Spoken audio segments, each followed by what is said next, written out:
Whoa. I'm running short of words right now, but I cannot afford this because I have to speak. Thank you so much for all the love, for all the warmth.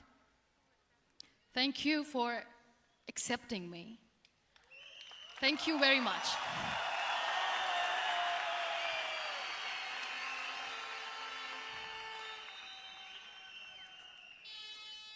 Well, I always start my talk with a disclaimer.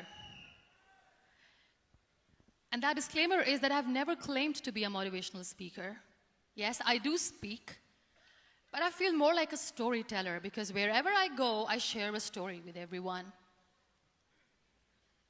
Well, it is a story of a woman whose perfectly imperfect life made her who and what she is today.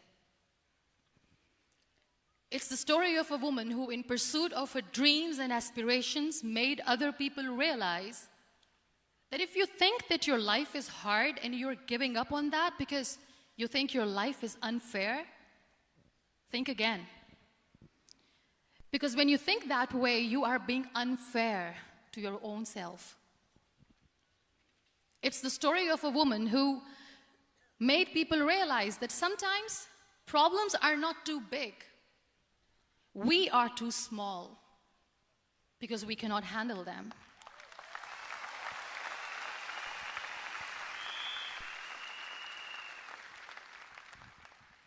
It is the story of a woman who with time realized that real happiness doesn't lie in success, money, fame.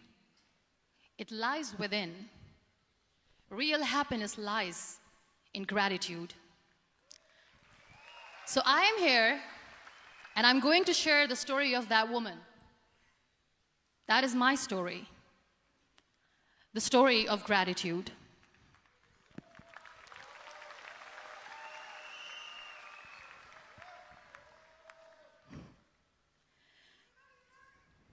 I love you too. I love you all. I believe in the power of words. Many people speak before they think. But I know the value of words. The words can make you, break you, they can heal your soul, they can damage you forever.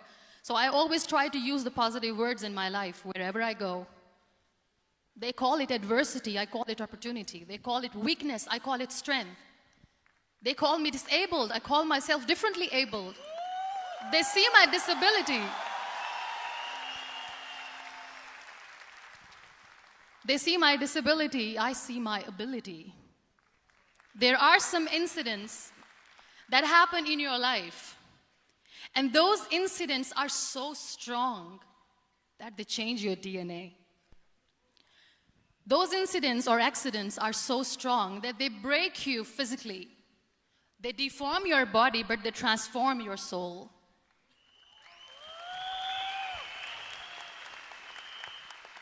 Those incidents break you, deform you, but they mold you into the best version of you. And the same thing happened to me. And I'm going to share what exactly happened to me. I was 18 years old when I got married. And this thing I'm sharing for the very first time on an international level. I was 18 years old when I got married. I belonged to a very conservative family, a Baloch family, where good daughters never say no to their parents. My father wanted me to get married. And all I said was, if that makes you happy, I'll say yes. And of course, it was never a happy marriage. Just about after 2 years of getting married, about 9 years ago, I met a car accident. Somehow my husband fell asleep and the car fell in the ditch. He managed to jump out, saved himself. I'm happy for him. But I stayed inside the car and I sustained a lot of injuries. The list is a bit long. Don't get scared. I'm perfectly fine now. Radius ulna of my right arm were fractured. The wrist was fractured. Shoulder bone and collarbone were fractured. My whole rib cage got fractured. And because of the rib cage injury, lungs and liver were badly injured. I couldn't breathe. I lost urinary bowel control. That's why I have to wear the bag wherever I go. But that injury that changed me and my life completely as a person and my perception towards living my life was the spine injury. 3 vertebrae of my backbone were completely crushed, and I got paralyzed for the rest of my life. So this accident took place in a far-flung area in the outskirts of a very small province, Balochistan, where there was no first aid, no hospital, no ambulance. I was in the middle of nowhere in that toppled car. Many people came to rescue. They gave me CPR. They dragged me out of the car. And while they were dragging me out, I got the complete transection of my spinal cord.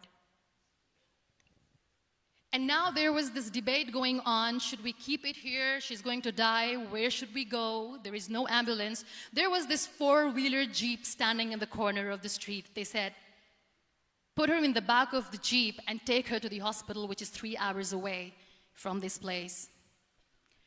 And I still remember that bumpy ride. I was all broken. They threw me at the back of the Jeep and they rushed me to the hospital. That is where I realized that my half body was fractured and half was paralyzed. I finally ended up in a hospital where I stayed for 2.5 months. I underwent multiple surgeries. Doctors have put a lot of titanium in my arm. There's a lot of titanium at my back to fix my back. That's why people in Pakistan call me the Iron Lady of Pakistan.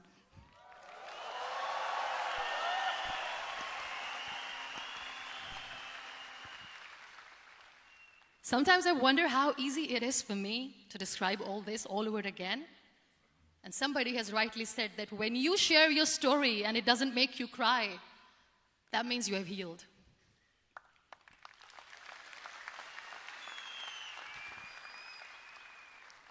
Those 2.5 months in the hospital were dreadful. I will not make up stories just to inspire you. I was at the verge of despair. One day, doctor came to me and he said, well, I heard that you wanted to be an artist, but you ended up being a housewife. I have a bad news for you. You won't be able to paint again because your wrist and your arm are so deformed, you won't be able to hold a pen again. And I stayed quiet. Next day, doctor came to me and said, your spine injury is so bad, you won't be able to walk again. I took a deep breath and I said, it's all right. The next day, doctor came to me and said, because of your spine injury and the fixation that you have in your back, you won't be able to give birth to a child again. That day, I was devastated. I still remember, I asked my mother, why me? And that is where I started to question my existence. Why am I even alive? What's the point of living? I cannot walk, I cannot paint, fine. I cannot be a mother. And we have this thing in our heads, being women, that we are incomplete without having children. I am going to be an incomplete woman for the rest of my life. What's the point? People are scared. They think I will get divorced. What is going to happen to me? Why me? Why am I alive? We all try to chase this tunnel. We all do this because we see light in the end of the tunnel, which keeps us going. My dear friends, in my situation, there was a tunnel that I had to roll on, but there was no light. And that is where I realized that the words have the power to heal the soul. My mother said to me, this too shall pass. God has a greater plan for you. I don't know what it is, but He surely has.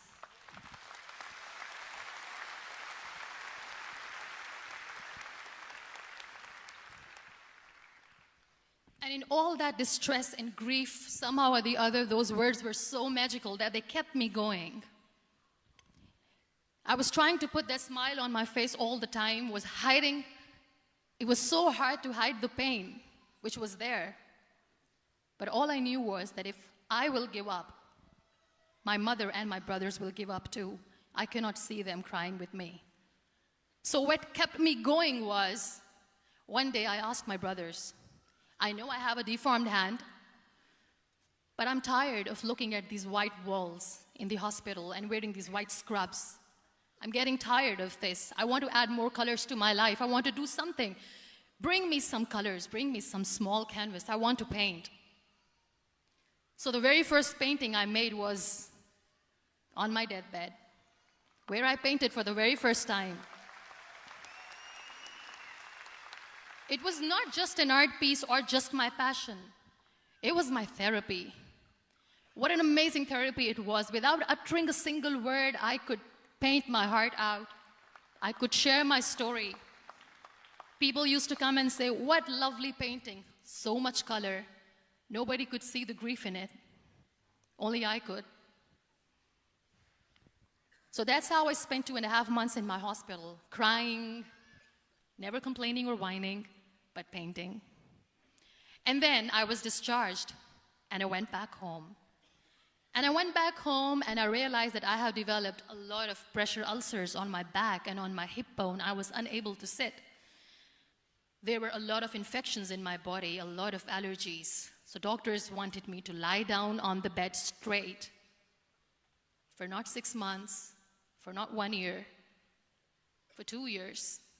I was bedridden, confined in that one room, looking outside the window, listening to the birds chirping, and thinking maybe there will be a time when we'll be going out with the family and enjoying the nature. That was the time where I realized how lucky people are, but they don't realize.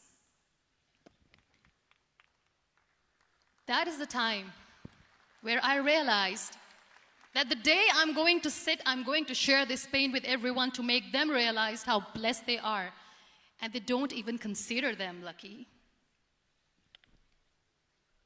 There are always turning points in your life. There was a rebirth day that I celebrated. After 2 years and 2.5 months, when I was able to sit on a wheelchair, that was the day when I had the rebirth. I was a completely different person. I still remember the day I sat on the wheelchair for the first time, knowing that I'm never going to leave this, knowing that I won't be able to walk for the rest of my life. I saw myself in the mirror, and I talked to myself. And I still remember what I said. I cannot wait for a miracle to come and make me walk. I cannot sit in the corner of the room crying, cribbing, and begging for mercy because nobody has time.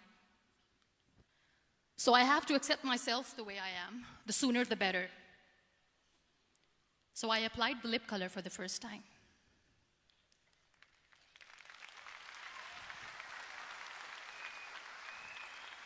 And I erased it. And I cried. And I said, what am I doing? A person on a wheelchair should not do this. What will people say? Clean it up. I put it again. This time I put it for myself. Because I wanted to feel perfect from within.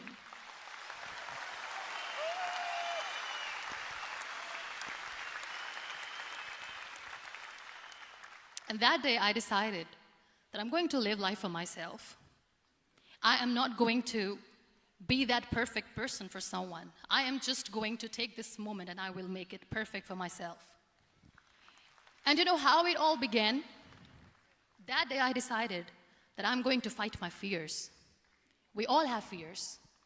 Fear of unknown, fear of known, fear of losing people, fear of losing health, money. We want to excel in career, we want to become famous, we want to get money. We are scared all the time. So I wrote down one by one all those fears.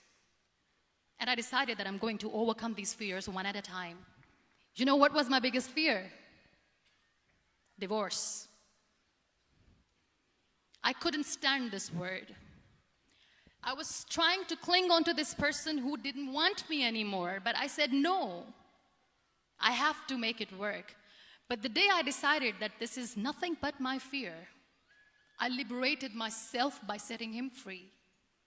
And I made myself emotionally so strong that the day I got the news that he's getting married, I sent him a text that I'm so happy for you and I wish you all the best. And he knows that I pray for him today.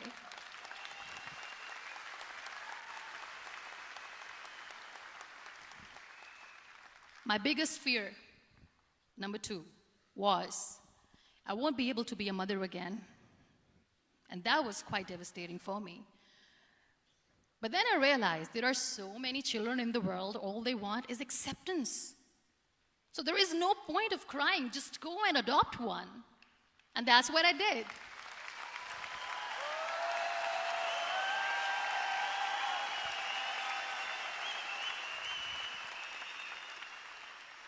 I gave my name in different organizations, different orphanages. I didn't mention that I'm on a wheelchair, dying to have a child.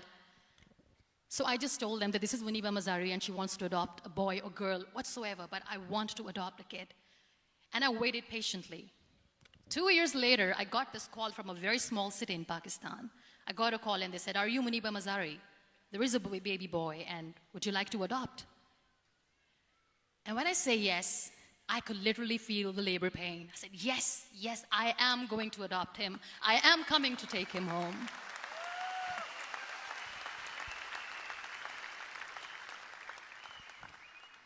And when I reached there, the man was sitting and he was looking at me from head to toe.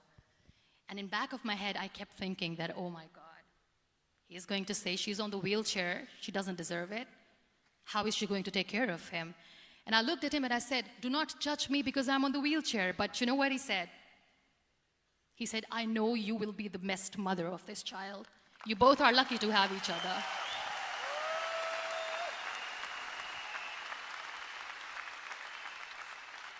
And that day, Niall was 2 days old, and today he's 6.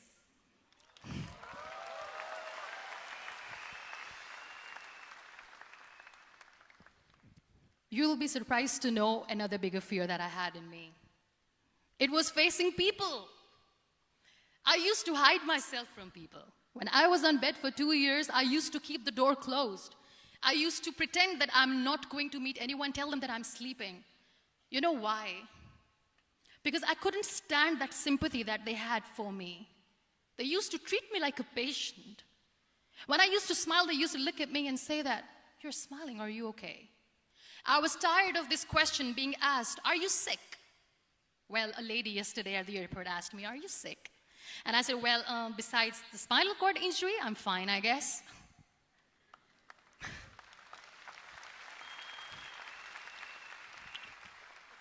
But those are really cute questions. They never used to feel cute when I was on the bed. So I used to hide myself from people, knowing that, oh my God, I'm not going to see that sympathy in their eyes. It's all right.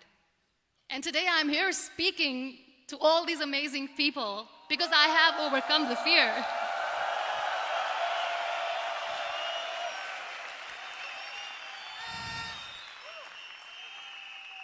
You know, when you end up being on the wheelchair, what's the most painful thing?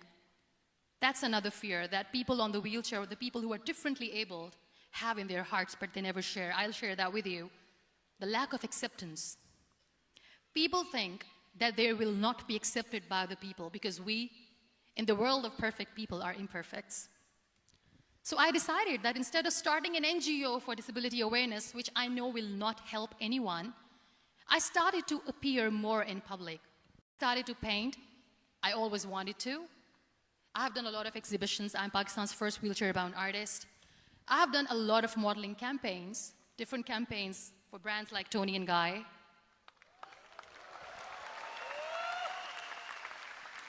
I have done some really funny, breaking the barriers kind of modeling. There was this one by the name Clown Town where I became a clown because I know that clowns have hearts too.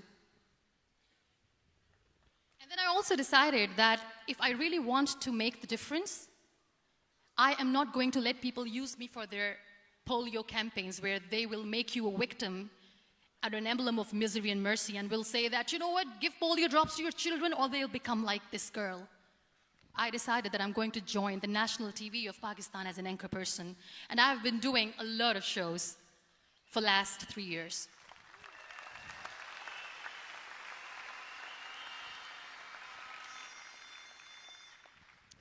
So when you accept yourself the way you are, the world recognizes you. It all starts from within. Thank you. I became the National Goodwill Ambassador for UN Women Pakistan, and now I speak for the rights of women, children. We talk about inclusion, diversity, gender equality, which is a must. I was featured in BBC 100 Women for 2015. I'm one of the Forbes 30 under 30 for 2016. And it all didn't happen alone. You all are thriving in your careers. You have bigger dreams and aspirations in life. Always remember one thing. On the road to success, there is always we, not me. Do not think that you alone can achieve things. No. There is always another person who is standing behind you, maybe not coming on the forefront, but behind you, praying for you and supporting you. Never lose that person. Never.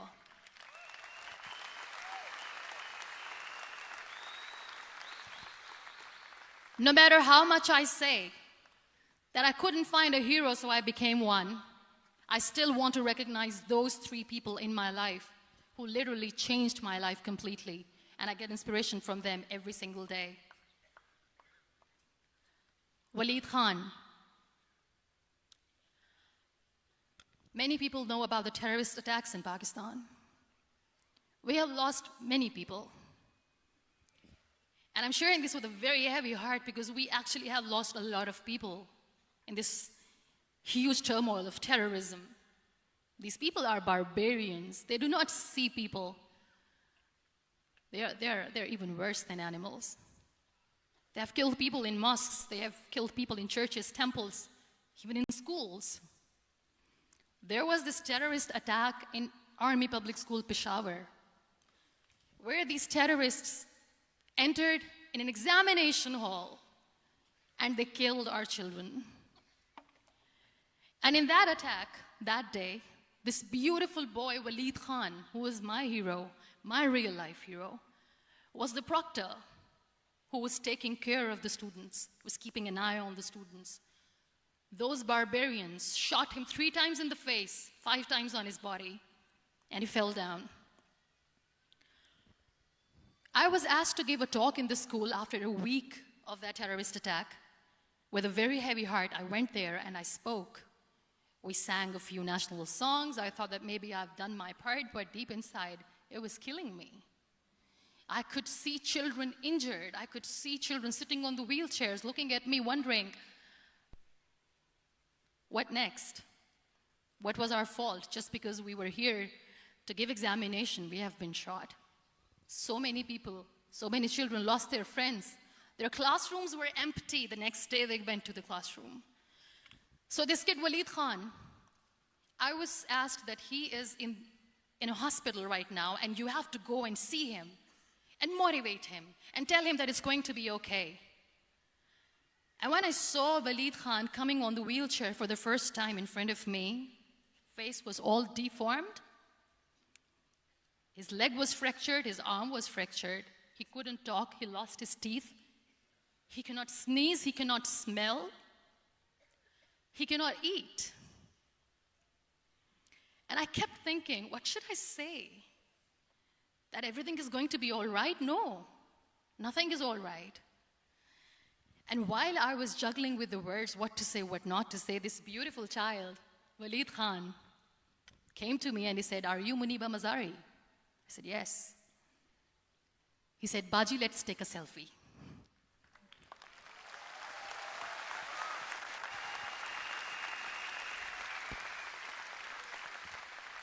And with that beautiful, toothless smile of Waleed Khan, we took that beautiful selfie that I still have with me.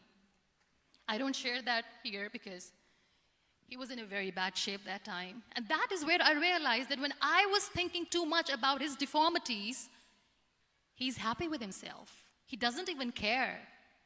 Because today he goes in the same school, and when somebody asks him that what happened to your face, why so many scars, you know what he says? "These scars are my medals and I wear them with pride."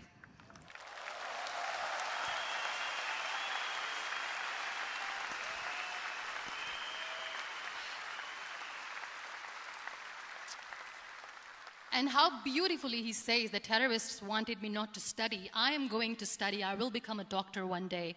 And this is my way of taking revenge from those terrorists.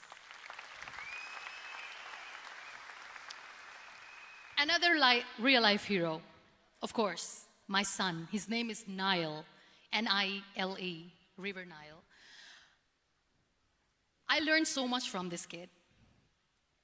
The first and foremost thing is patience. How to be patient when you know that your mother cannot walk, when you know that your mother is different from the other women, when you know that your mother cannot go out and play with you, how to stay calm. He loves football. And when we got the very first football, he was 4 years old. He was super excited. I still remember he came in the room and he said, "Mom, let's play football." And he kept the ball in my feet. And he said, "Let's kick it." And that day I felt disabled. I said, "I cannot kick the ball." And I was down with the same face. He looked at me and he said, "Well, that's all right. Your legs are not working, but your hands do. Let's play catch the ball."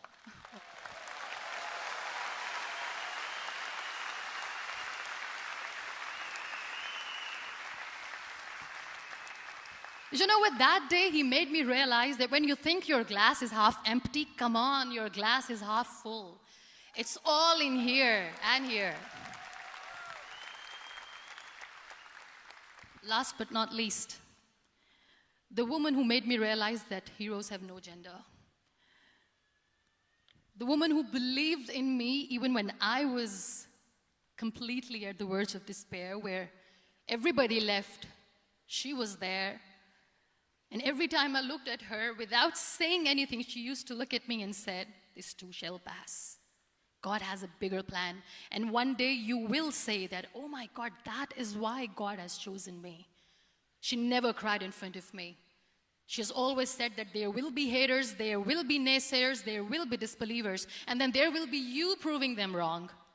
My mother.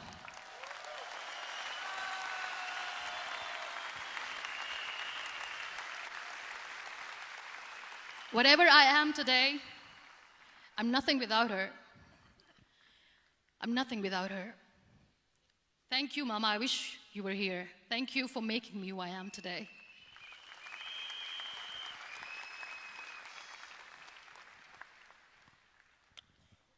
You know what? We human beings have a problem. Out of many problems, there is one more, and this is a self-created one. We always expect ease from life. We have this amazing fantasy about life. This is how things should work. This is my plan. It should go as per my plan. If that doesn't happen, we give up. So my dear friends, let me tell you one thing. I never wanted to be on the wheelchair. Never thought of being on the wheelchair. I was always aspiring to do bigger things, but had no idea that for that I have to pay the price to be where I am today. It's a very heavy price. This life is a test and a trial, and tests are trials are never supposed to be easy. So when you're expecting ease from life, and life gives you lemons, then you make the lemonade, and then do not blame life for that, because you were expecting ease from a trial. Trials make you a stronger, better person. Life is a trial, and with time you realize that.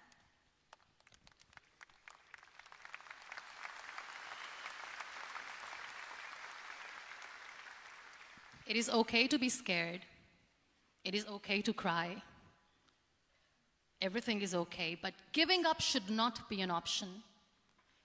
They always say that failure is not an option. Failure should be an option, because when you fail, you get up, and then you fail, and then you get up, and that keeps you going. That's how humans are strong.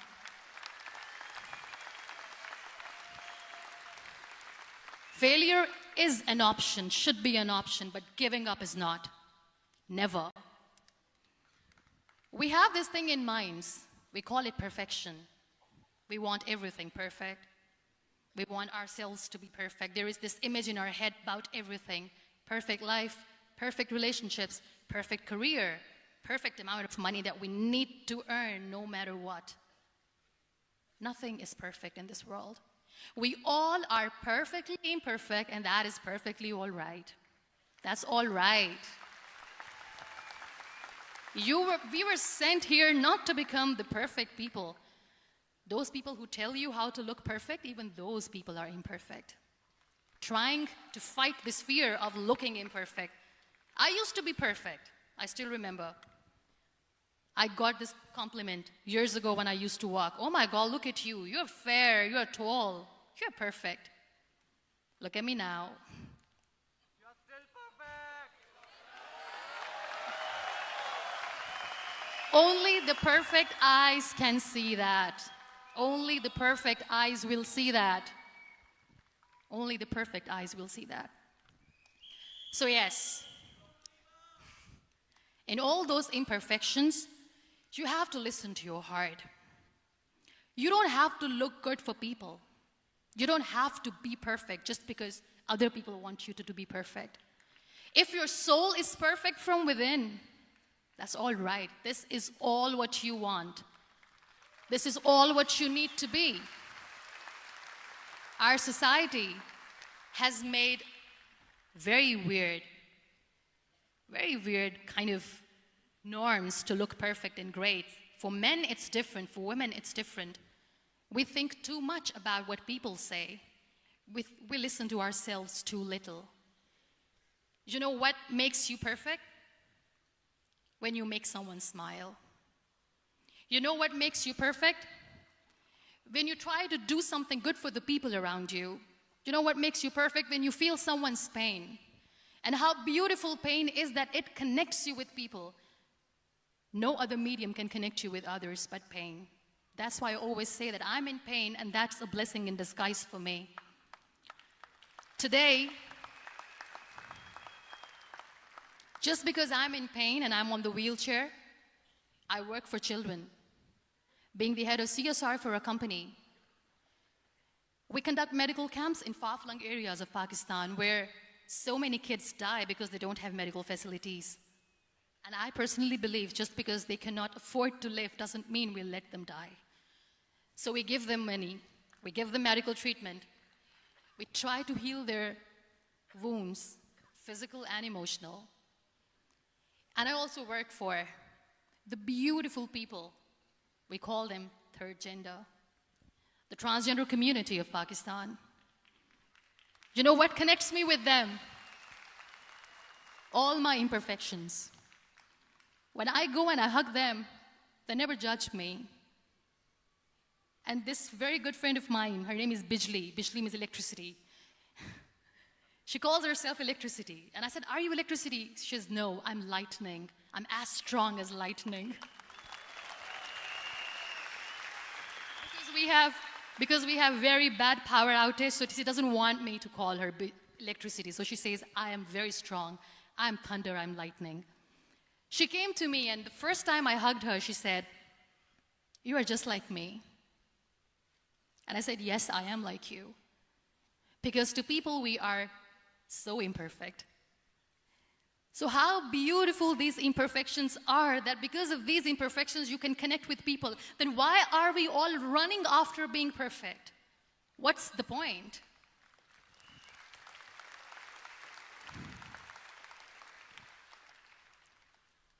Every time I go in public, I always smile.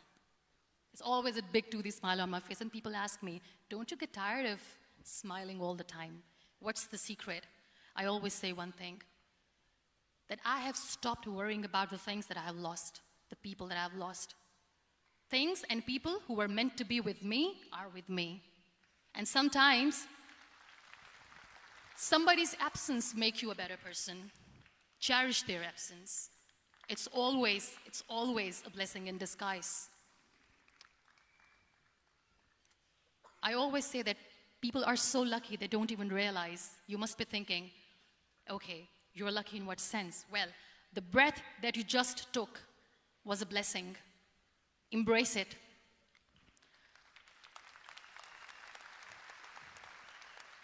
There are so many people in the world who are dreaming to live a life that you are living right now. You have no idea. Embrace each and every breath that you are taking. Celebrate your life. Live it. Don't die before your death. We all die. All die.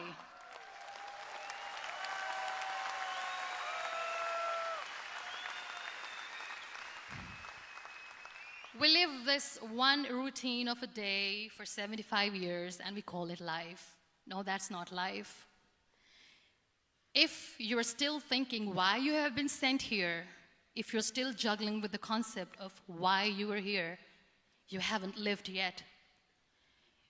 You work hard, you make money, you do it for yourself. That's not life. You go out, you seek for people who need your help, you make their lives better. You become that sponge which can absorb all the negativity, and you become that person who can emit beautiful, positive vibes. And when you realize that you have changed someone's life, and because of you, this person didn't give up, that is the day when you live. Always.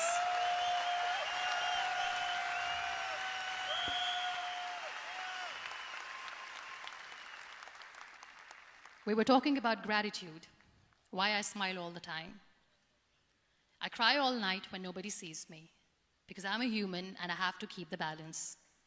And I smile all day because I know that if I will smile, I can make people smile. That keeps me going.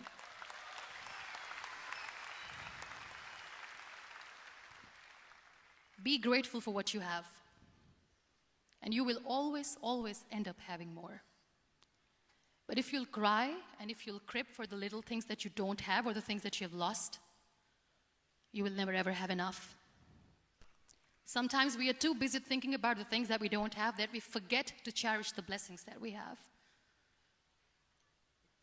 I'm not saying that I'm not healthy and that makes me unlucky, but yes, it is hard.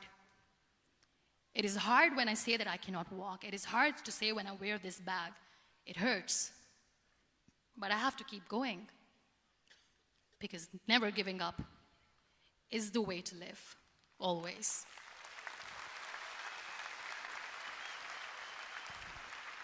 So I'll end my talk on a very short note. Live your life fully. Accept yourself the way you are. Be kind to yourself. Be kind to yourself. I'll repeat, be kind to yourself, and only then you can be kind to others. Love yourself and spread that love. Life will be hard. There will be turmoils, there will be trials, but that will only make you stronger. Never give up. The real happiness doesn't lie in money or success or fame. I have this all, I never wanted this. Real happiness lies in gratitude. So be grateful, be alive, and live every moment. Thank you so much, everyone. Thank you.